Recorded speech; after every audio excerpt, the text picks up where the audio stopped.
agradecer a los presentes y a las personas. Después de ver el vídeo, nosotros que somos arasacianos, somos gente dura, como los espartanos, como dice Esther, la verdad es que se nos pone a veces también, se nos eriza la piel, ¿no?, cuando vemos vídeos de este tipo. Y aunque nuestro trabajo es verdad que es bastante duro, tenemos bastantes dificultades a veces para poder hacer nuestra labor, aunque nos sentimos muy orgullosos de que esta familia arasaciana sea tan grande. Cuando ves vídeos de este tipo, pues evidentemente lo que te ayuda es a continuar, ¿no? Y a continuar en el esfuerzo, y la verdad es que te das cuenta de que merece la pena. En primer lugar, y antes de empezar, bueno, hablo yo primero porque soy el más mayor, entonces vais a ver que nosotros cuando hablamos como si estuviéramos en la mesa de nuestra casa. Nos decía Esther, ¿y cómo os vamos moderando? Digo, no vas a poder moderar. Nosotros empezamos a hablar, hablamos, y de hecho nos vais a aguantar aquí 3 horas y horrible, pero bueno. En primer lugar, agradecer al Concello a Illa de Arousa y en su representación a José Manuel, el alcalde, y a Dolores, la concejal, a la Asociación Por Dereito, a la frente de la cual se encuentra Cuca. También queremos darles las gracias por habernos traído. A todos los organizadores, voluntarios, a la plataforma también de inclusión, organizadores, los que estáis detrás de bambalinas, y a los asistentes también agradeceros que estéis aquí. Además, lo que os comentaba, vamos a estar aquí 3 horas, vamos a estar como si estuviéramos en la mesa de nuestro salón, y os vamos a contar un poco cosas que seguramente vosotros ya conocéis. Cuando veníamos aquí, digo, ¿qué les contamos? Pues ya se saben todo. Es decir, la mayor parte de vosotros los tenemos agregados en el Facebook o a través de nuestros blogs y demás. Bueno, pues os vamos a contar alguna cosa que no conocéis, pero seguramente muchas otras ya las sabéis, pero las vais a oír de viva voz, y trataremos de hacerlo lo más ameno posible. Nosotros normalmente, es lo que os comentaba, no nos interrumpimos, hablamos, a veces discutimos en medio de una presentación y demás, pero es que a las veces es así, ¿no? Es espontáneo, y entonces pues vamos a hacer la presentación como hacemos todas, ¿no? Espontánea. Empezaremos, siempre se habla de Arasat y se habla de la historia de Arasat. Yo recuerdo que Fátima hablaba de la prehistoria, ¿no? Y entonces digo, pues vamos a hacer algo sobre la historia de Arasat, que seguramente vosotros no conocéis, porque no lo hemos comentado o porque no lo hemos mostrado, ¿no? Entonces, bueno, voy a presentar también a la gente que está aquí. Yo soy José Manuel, soy logopeda, trabajo en el Colegio Alborada de Zaragoza, y llevo ya unos cuantos años aquí en el mundo de la educación especial.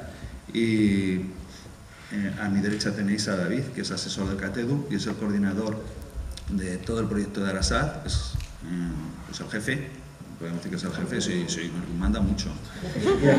Y aquí a la izquierda tenéis a Sergio, que es el verdadero mago, ¿no? Gracias a él existe Arasat, y bueno, nosotros estamos encantados de que pueda estar aquí también con vosotros, y sobre todo que pueda recoger pues vuestros comentarios, vuestros ánimos, porque nosotros, aunque hablamos mucho con él no es consciente de la importancia de lo que hace, ¿no? Entonces, el hecho de que venga a eventos de este tipo supone que él conozca también cuál es la repercusión social que tiene todo su trabajo, ¿no?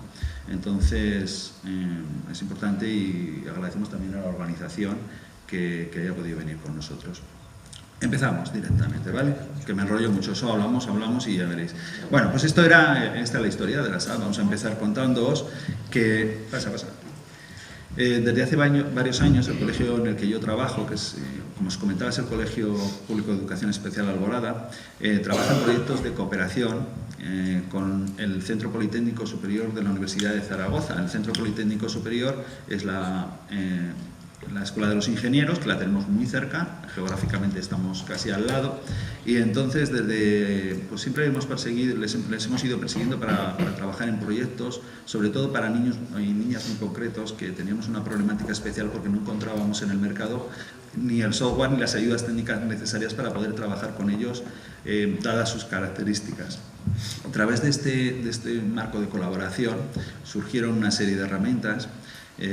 Una de ellas fue el proyecto TICO, que luego os lo enseñaremos en la segunda parte de la presentación. Os enseñaremos herramientas que hemos desarrollado, que es un software para elaborar tableros de comunicación, seguramente ya lo conoceréis, que supone el paso del tablero impreso en papel pues al tablero interactivo, ¿no? Con voz, con vídeos y demás. Este proyecto ha tenido bastante repercusión. Este mes de diciembre fue proyecto del mes en SourceForge, que es el mayor repositorio de software libre en Internet, con lo cual los desarrolladores extranjeros se han fijado mucho en él. Hay en este momento una demanda importante para trabajar en el código fuente. Y también surgió el proyecto Comunica, que este lo desarrollamos con el Departamento de Telecomunicaciones, de Electrónica de Telecomunicaciones. El proyecto TICO lo desarrollamos con el de Informática e Ingeniería de Sistemas y este otro con el de Telecomunicaciones. El proyecto Comunica es una herramienta de logopedia que la verdad es que tuvo un éxito también muy importante. Cuando hablo de éxito, nos aprovechamos de esta situación porque cuando los proyectandos desarrollan los proyectos fin de carrera, que son muchos de estos proyectos se desarrollan así, pues si encima tienen un reconocimiento, como puede ser premios, en el caso del proyecto Comunica tuvo todos los premios que puede tener un proyecto fin de carrera, pues uno se lo quitamos nosotros, es verdad. Concursamos en un premio y de los 3 finalistas precisamente era Arasac y el proyecto Comunica. Le ganamos a Arasac. Pero yo también había trabajado en el proyecto Comunica, es decir, era como jugar en casa. Entonces, esto obtuvo todos los premios que puede tener un proyecto fin de carrera y esto supuso que más ingenieros estaban dispuestos a hacer proyectos fin de carrera porque tenían una reversión social importante, ¿no? Entonces, estas aplicaciones, todo el mundo nos decía, son aplicaciones muy buenas, con muchos premios, pero tienen un grave problema. Y es que no tienen ni imágenes, ni símbolos que les acompañen. Entonces, cuando quieres hacer alguna aplicación, te tienes que empezar a bajar pues, imágenes de internet y demás y tal. Bueno, nosotros hablamos con las casas de pictogramas, las más importantes, la más importante, y por introducir sus pictogramas en las aplicaciones nos pedían una burrada de millones de pesetas en aquella época, ¿no? Entonces, la verdad es que además el software que habíamos desarrollado perdía la identidad de software libre, que era lo que nosotros queríamos seguir potenciando. Lo que sucedió entonces que la Consejería de Educación, bueno, en este caso fue la de Ciencia, Tecnología y Universidad, que fue Mari Broto, y luego pasó a la Consejería de Educación, conocía los proyectos en los que estábamos trabajando y de repente pues aparecieron un día la gente del CATEDU, el Centro Aragonés de Tecnologías para la Educación, aparecieron por el centro y pues para que desarrollen, pues con una dotación económica para desarrollar un banco de pictogramas, en concreto eran 1000 para introducirlos en estas aplicaciones, ¿vale? Simplemente se trataba de esos 1000 dibujos que se incorporarían a estas aplicaciones pues para que tuvieran un contenido gráfico. Entonces empezamos a trabajar, evidentemente el Gobierno de Aragón lo financió, el CATEDU lo coordinó y luego pues hubo la participación en ese primer momento del Colegio Alborada, aunque luego ya os comentaremos que Arasac es de todo el mundo, ¿no? Y pasa. Como todo buen proyecto, y en este caso un proyecto donde íbamos a utilizar unos dibujos, lo que hubo que hacer es un casting de dibujantes, se eligieron, se presentaron varios proyectos y elegimos a Sergio Palau porque era la línea gráfica que más nos parecía que se acercaba a lo que nosotros queríamos. Y entonces, ahí sí, ese es uno de los trabajos que no conoceréis, uno de los trabajos que hacía Sergio, nos gustaba, porque los dibujos tenían movimiento y representaba más o menos lo que nosotros queríamos, ¿vale? Entonces, entre todos los dibujantes, tuvimos la suerte de elegir a Sergio y hasta hoy estamos encantados, ¿vale? Porque realmente él es el mago. Inicialmente tuvimos una serie de reuniones, porque Arasac no nace como un sistema, lo pone ahí, ¿no? Sino que nace como un repositorio de imágenes y tuvimos que sentarnos con Sergio a definir un poco la línea gráfica e incluso la paleta de colores de los pictogramas. Una de las cosas que no sabe mucha gente y que es una maravilla es que Sergio no utiliza lapicero digital ni tableta, todos los dibujos los hace con el ratón, es decir, él dibuja líneas y empieza a darles formas. Entonces, el trabajo es muy arduo y muy duro, hay pictogramas que le pueden costar varias horas de hacer. Yo recuerdo de los primeros, el ovillo de lana famoso, el ovillo de lana siempre nos lo recordaba, ¿no? Porque le supuso un montón de trabajo. Pero bueno, aquí tenéis un poquito cuáles fueron los primeros dibujos. A la izquierda tenéis lo que era la línea gráfica. Le pedimos que los personajes tuvieran una determinada cara, un determinado aspecto, para que a lo largo de todo el proceso de elaboración de esos dibujos tuvieran una continuidad, ¿no? Incluso definimos la paleta de colores. Dijimos que trabajar con una paleta muy reducida de colores, y a día de hoy ya veis que realmente, pues yo creo que andamos por unos 254 colores, no más, es suficiente, ¿no? Y esto es una de las primeras cosas que hicimos, ¿no? Sentarnos y definir la línea gráfica. Otro de los trabajos, y este ya nos correspondió a nosotros, fue sentarnos a definir cuál era el vocabulario que íbamos a solicitarle que nos dibujara Sergio. Inicialmente es muy sencillo, es decir, cuando empezamos con 1000 palabras, lo que hicimos fue coger campos semánticos y decir, pues bueno, animales, vamos a poner pues los 50 animales más básicos, acciones, pues las 50 acciones más básicas. Claro, inicialmente es muy sencillo. A día de hoy, cuando llevas ya 7000 pictogramas distintos dibujados, pues aquello, 7500. Sí, 7000, con la última demanda casi los 8000. Al principio resulta sencillo, es decir, porque es pues el perro, el gato, comer, beber, pero conforme fueron aumentando las demandas ya el trabajo fue arduo. Si os dais cuenta, a la derecha están lo que es la demanda. Cuando os decimos, le estamos preparando la demanda para Sergio, a lo mejor nos pedís un pictograma. Es un documento de Word en el que a Sergio hay que describirle todo. Es decir, incluso un perro es evidente que es un perro, pero tenemos que decirle incluso la dirección en la que tiene que caminar el perro, ¿sí? Entonces, inicialmente, él va realizando los dibujos. Cuando tiene acabada la demanda de 250 pictogramas, nos los envía, los repasamos, los criticamos, aquí somos muy críticos, y entonces pues él vuelve a reformar los pictogramas. Bueno, los testamos con los críos para ver que realmente son pictogramas que se adaptan a lo que va a ser el proceso de comunicación, y si no se adaptan, se los devolvemos para que vuelva a corregirlos, ¿no? Le decimos, tienes que corregir tal y tal. Pasa. Esto, claro, esto implica un grado de complicidad con él pues muy importante, porque cuando nos vemos para tomar una cerveza o un helado, nunca nos sentamos a trabajar con él, la verdad es que pocas veces, ¿no? Entonces, imaginaros pictogramas. Este no es de los más complejos. El otro día le enseñaba a una compañera otro en concreto que creo que era una parrafada el triple que esta, ¿no? Pero para que os hagáis una idea, aquí este era para mezclar, y la definición era mezclar sólidos. Le decíamos, utiliza el símbolo de ensalada, tenemos el símbolo de ensalada.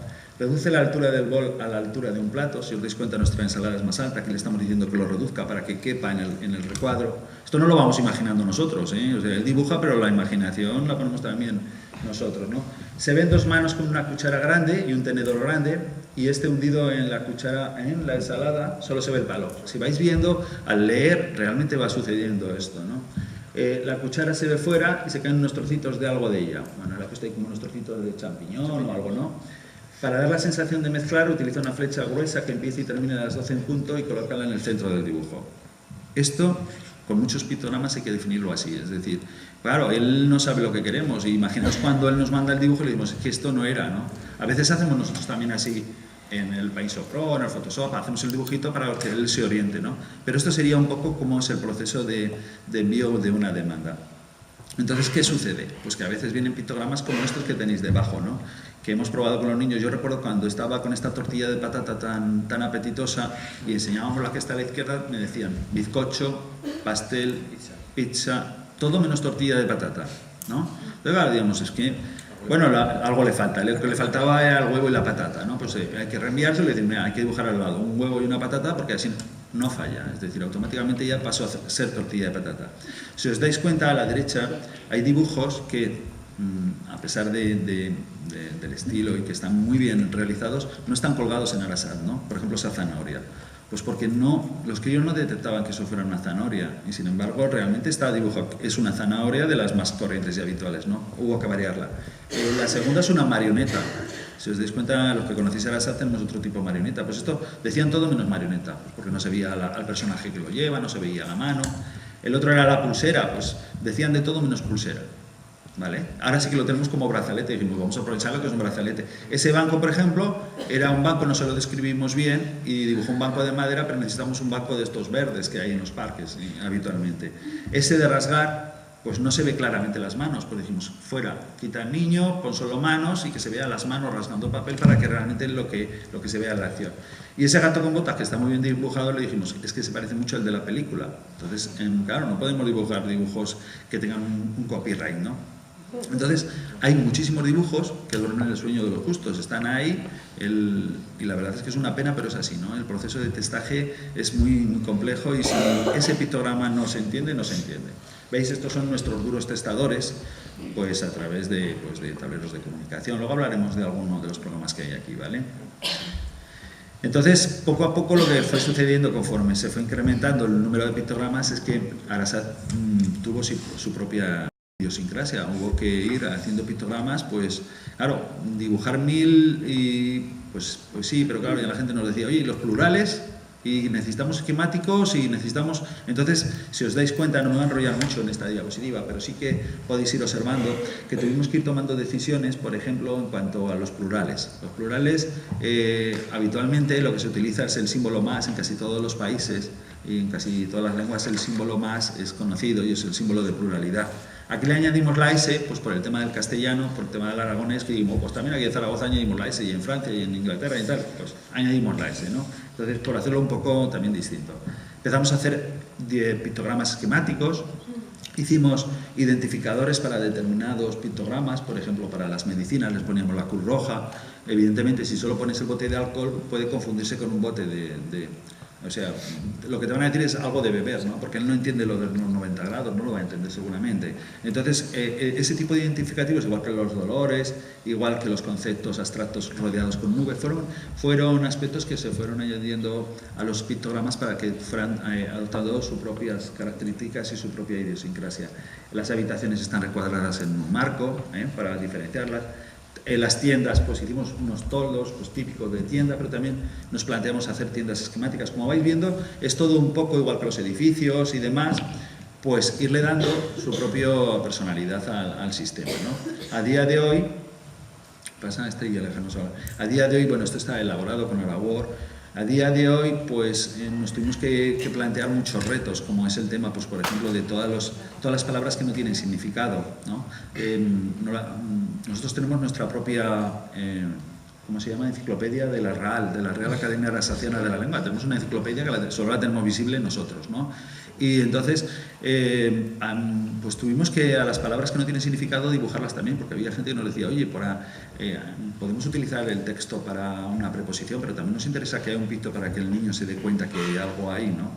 Y este ha sido un trabajo de lo más duro, ¿no? El hacer las preposiciones, las conjunciones. Si las tuviéramos todas en una diapositiva, veríais como todas siguen un proceso, es decir, que tienen una continuidad y una forma, ¿no? Una coherencia, exactamente. Por ejemplo, las conjunciones fueron muy complejos, porque ¿cómo le dices a una preposición el pero, por ejemplo? ¿Cómo haces pero? Yo recuerdo que nos sentábamos y empezábamos ahí, nos salían, pues yo qué sé, humo por las orejas ya y de todo. Al final decidimos que pero, si lo conocéis, es una flecha que da así la vuelta y luego tiene un triangulito al final. Y decíamos, mira, esto su significado, el significado pero es, voy a ir a casa de Pedro, pero no sé cuándo. Entonces digamos, es que te vuelves para atrás, no lo vas a hacer, ¿no? Entonces, la verdad es que sí que tenía coherencia. Decía, y sin embargo, ¿cómo lo hacemos? Pues dice, sin embargo es muy difícil ya, pero entonces lo que decimos es, pues mira, voy a ir ahí, tal, no sé qué, y sin embargo, o sea, es muy complicado. Entonces, todos los pictogramas tienen un significado igual que las preposiciones, ¿no? Pero eso es lo que le ha dado su propia idiosincrasia al lenguaje, ¿no? Y Arasat es un lenguaje vivo gracias a vosotros, porque nos vais demandando, nos vais pidiendo cada vez más cosas y evidentemente tenemos que diseñarlas y dibujarlas, ¿no? Hasta aquí vamos a parar, no sé la siguiente, le vamos a... bueno, no, os comento. Arasat ha pasado un proceso de evolución, ¿no? Y lo que era simplemente un contenido gráfico de pictogramas, un repositorio de imágenes, se convirtió en unos pictogramas y se convirtió, o vosotros lo convertisteis en un sistema de comunicación, ¿no? ¿Cuál ha sido la evolución de Arasat? Pues hemos pasado inicialmente de lo que sería un corpus semántico sencillo de 1000 palabras, pues a tener pictogramas esquemáticos, que son, digamos, predecesores de la lectoescritura, a tener pictogramas sin contenido gramatical y luego una de las cosas que nos caracteriza y creo que es muy importante en algún país sí que han puesto alguna pega, es que ahora se hace, es un sistema abierto, es decir, nosotros no tenemos ningún contenido ni político, ni religioso, ni de ningún tipo, simplemente nosotros dibujamos lo que es la realidad, ¿no? Entonces, yo recuerdo que en el Ayuntamiento de Málaga, que fueron de los primeros, como comentaba antes, que empezamos a trabajar con ellos, pues uno de los aspectos que necesitaban un pictograma que era una boda gay. Vamos, si no tenemos gay, es verdad, no tenemos gay, pues hay que dibujarlo, ¿no? Entonces, nosotros no... Las ideas quedan a un lado, lo que nos interesa es la comunicación, ¿sí? Los materiales también han evolucionado, desde lo que son materiales a la comunicación, adaptaciones curriculares, adaptación de documentos, se han introducido en software libre, ese es un tema que también comentaremos. Hemos trabajado con los medios de comunicación, ya os contaremos la experiencia con Aragón Radio y demás, y luego, sobre todo, y yo creo que esto es una de las cosas que os tenéis que sentir muy orgullosos, y nosotros estamos encantados, y es la señalética en los espacios públicos, ¿no? Yo creo que tenéis un ejemplo aquí. Yo precisamente estaba convocado, el jueves me convocaron para el viernes para una reunión en el Ayuntamiento de Zaragoza, porque se ha creado una mesa con dotación económica para señalizar con pictogramas todas las dependencias municipales, ¿vale? Se enteraron de lo de Málaga, se han enterado de lo de aquí, pues nosotros también queremos, ¿no? Entonces, nos vamos a llevar de ejemplo lo vuestro, aunque ya lo tenemos porque seguimos todas las fotografías de Cuca, de Esther y demás, las tenemos guardadas, pero sois un ejemplo y es verdad que nosotros, yo creo que ya no nosotros tan agradecidos, sino los propios usuarios, ¿no? que puedan ver reflejado ahí que aquello es un campo de fútbol, que es un parque y además con una adaptación de lo más sencillo, que a mí me parece lo más fantástico, ¿no? Entonces, que nos sentimos muy orgullosos, pero sobre todo vosotros y la corporación municipal os tenéis que sentir muy orgullosos. Y por último, también ha habido una evolución, ¿no? Mira, ha habido una evolución que es en la población que utiliza los pictogramas. Inicialmente se crearon pues, para niños con necesidades educativas especiales. De ahí ha pasado, nos dimos cuenta, pues si os dais cuenta, Arasat tenemos muchas locuciones en otros idiomas y tenemos incluso lo que es el texto en otros idiomas, se está utilizando mucho en todo el tema de interculturalidad y también se está utilizando en el tema de ancianos, ¿no? Todos tenemos algún familiar o alguna persona que conocemos que tiene problemas de comunicación, pues por degeneración, por un problema cardiovascular y demás, y somos conscientes de que también se están utilizando mucho con personas mayores, con lo cual pues nosotros nos sentimos muy satisfechos que hayamos pasado de un campo a otros que abarcan más partes de la sociedad que también necesitan de la comunicación, ¿sí? Entonces, si acaso ahora va a comentaros Sergio su proceso de creación de